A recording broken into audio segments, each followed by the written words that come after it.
এক ব্যক্তি প্রচুর ইবাদত করতো, আল্লাহ পাক তার ইবাদত করার জন্য পাহাড়ের চূড়ায় একটা সুন্দর ব্যবস্থা করে দিয়েছিলেন। সেখানে ডালিম গাছ হতো, ঝর্ণা আসতো, খাবারের কোনো অভাব নাই। হাদিস এসেছে 500 বছর সে ইবাদত করেছে। কত বছর? কিয়ামতের মাঠে এই ব্যক্তির অবস্থা এমন হবে, তাকে জান্নাতে প্রবেশ করানোর জন্য নিয়ে যেতে বলা হবে যাও আমার রহমতে জান্নাতে চলে যাও। আল্লাহ পাক তাকে কথাটা বলবেন, কিন্তু এই ব্যক্তি বলবে আমার আমলের কারণে আল্লাহ পাক বলবেন আমার রহমতে জান্নাতে চলে যাও। ব্যক্তি বলবে আমার আমলের কারণে। আল্লাহ রাব্বুল আলামিন তখন তাকে দেওয়া সমস্ত নেয়ামত গুলোকে এক পাল্লায় করবেন আর তার সমস্ত আমলকে আরেক পাল্লায় করবেন। তারপর দেখা যাবে আল্লাহর সমস্ত নেয়ামত তার একটা চোখের সমান হয় নাই। কথা কি বুঝতে পারছেন?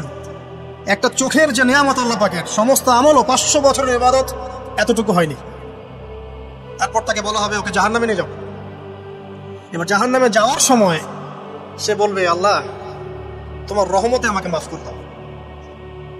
তখন আল্লাহ পাক তাকে আবার ডেকে নিয়ে আসবে, বলবেন যে তোমাকে যে আমি ইবাদত করার জায়গা করে দিয়েছিলাম, এটাকে তুমি নিজে করেছো না আমি করেছি?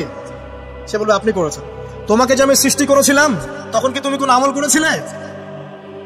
বলবে না। তাহলে তোমাকে যে সৃষ্টি করেছি আমি, এটা কি তোমার আমলের কারণে? না। তোমাকে সারা দুনিয়াতে এত নিয়ামত দিয়েছি, এটা কি তোমার আমলের কারণে? সে বলবে না। তখন তাকে জান্নাতে প্রবেশ করানো হবে।